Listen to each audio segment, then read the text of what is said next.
kita semua diberikan hidayah oleh Allah Subhanahu wa taala. Dengan rahmat itu gugur dosa-dosa. Belum selesai. Jadi aminnya simpan dulu. Jadi puncak rahmat Allah itu, puncak kasih Allah itu ternyata saat diberikan kepada seorang hamba itu bentuknya bukan dunia, bukan harta, bukan kedudukan, juga bukan pengetahuan. Puncak rahmat Allah ketika diberikan pada seorang hamba itu adalah ampunan dari dosa-dosa. Karena itulah ketika seorang hamba merasa berlumur dosa sehingga menyimpulkan rasanya itu agak jauh dari surga, rasanya malu untuk minta ampun sama Allah karena merasa banyak dosa begitu terkumpul. Dalam situasi itu, sifat Allah yang sempurna rahmatnya disebut Rahman, sempurna kasihnya disebut Rahim. Itu menegaskan kembali kepada hamba yang menyimpulkan tadi supaya tidak putus asa untuk mendapatkan rahmat Allah. Itu ada di Quran surah ke-39 Az-Zumar di ayat ke-53. Qul ya ibadiyalladzina asrafu ala anfusihim. Qul, firalkan Muhammad SAW. Jadi terjemahan sekarang agak mulai bergeser. Kalau dulu katakan, sekarang viral kan. Karena orang sekarang manusia akhir zaman senang yang viral-viral. Kalau sudah viral, di share, like and subscribe. Wah, jadi tinggal like ayat ini, share kemudian subscribe. Qul, firalkan Muhammad sallallahu alaihi wasallam, ya ibadiyalladzina asrafu ala anfusihim. Duhai hamba-hambaku semua tanpa kecuali. Jadi di sini menggunakan kata alladzina disebutkan sebanyak 1080 kali dalam Al-Quran, dan itu mencakup semua aspek dan gender terkait manusia, mau laki-laki, perempuan, besar, kecil, tua, muda, sepanjang bernama manusia pasti punya potensi berbuat salah. Itu ya. Jadi tidak ada yang sempurna. Tidak ada yang sempurna sepanjang manusia. Bukan nabi, bukan rasul yang punya sifat ma'sum, dijaga dari salah, itu berpotensi berbuat salah. Jadi percuma kalau mencari kesalahan orang lain, Bu. Kalau suami ibu pernah salah, berarti suami ibu manusia. Kalau ibu ingin mengharapkan pasangan yang tak pernah salah, silahkan nikah sama malaikat. Ada banyak pilihan, malaikat Israel ada. Kan di antara makhluk Allah yang tidak pernah salah cuma malaikat kan? Ya, tahu dari mana ya? Ya. Quran surah 66 ayat yang ke-6. La ya'sunallaha ma amarahum wa yaf'aluna ma yu'marun. Malaikat itu dicipta oleh Allah dari cahaya bahannya, materinya cahaya takwa. Takwa itu sifat selalu baik. Jadi malaikat tidak pernah kenal maksiat, tak kenal salah, dan mengerjakan tugas sesuai dengan tupoksi. Karena itu ibu cari keterangan, pernahkah malaikat Jibril korupsi ayat?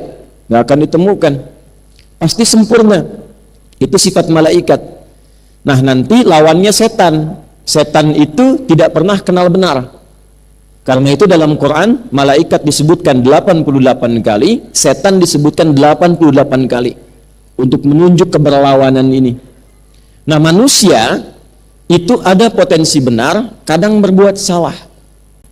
Dalam kesalahan itu jangan pernah menyimpulkan bahwa Allah tidak akan pernah menerima kita untuk kembali. Jangan pernah menyimpulkan bahwa Allah akan mengabaikan seakan-akan tertutup peluang surga. Kalau berada di posisi itu artinya sedang dikuasai oleh pengaruh setan.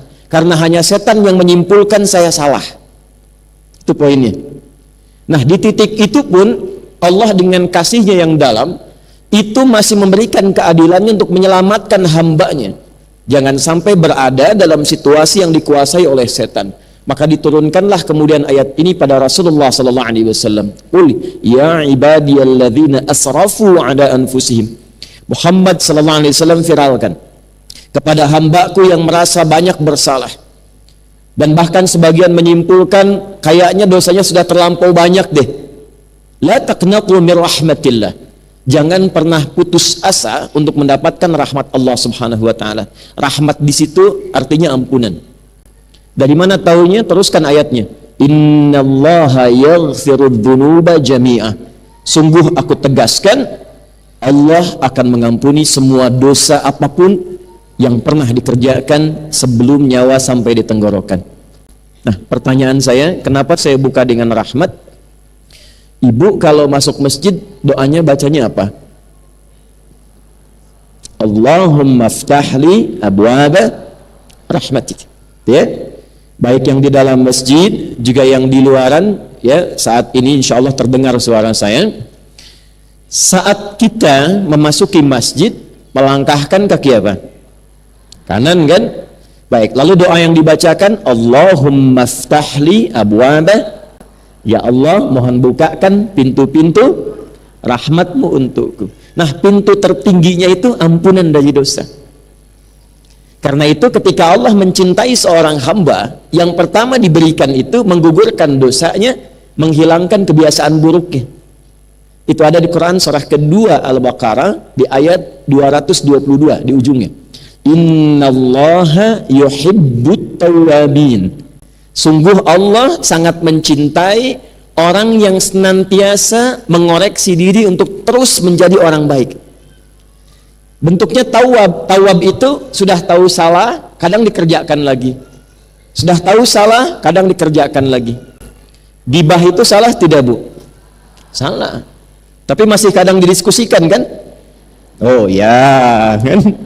Saya enggak, Ustadz, bagus, enggak kayak ibu itu tuh. Nah, kan? Nyambung ya? Nah, poinnya adalah kalau seseorang pernah berbuat salah, tapi dia mau terus memperbaiki sehingga menjadi saleh dan saleha, di saat dia menemukan titik perubahan pada dirinya, turunlah cinta Allah kepadanya. Kalau cinta Allah sudah turun, maka terjaga dia dari ujung kepala sampai ujung kakinya untuk selalu bersikap dalam kebaikan. Itulah rahmat Allah yang sempurna yang diberikan pada seorang hamba.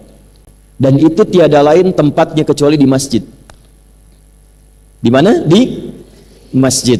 Nah, di dalam masjid itulah kita membuka, kemudian melangkahkan kaki kanan, mengucapkan Allahumma ftahli abwaba rahmatik. Ini penting saya sampaikan supaya masuk keluar masjid itu ada perbedaan. Kalau kita paham tentang doa ini, maka jangan disia-siakan ketika masuk. Ustadz belum datang, acara belum dimulai, Anda sudah ada di dalam, sholat 2 rakaat, duduk, koreksi diri, muhasabah. Jadi begitu kemudian keluar terjadi perubahan, itulah berkahnya masjid. Makanya ibu kalau nggak percaya, masuk masjid itu tenang, tenang sekali. Coba tadi saat masuk kan, rasanya beda kan dengan masuk rumah sendiri. Tenang, duduk nyender ke tiang, dekat AC, tidur aja.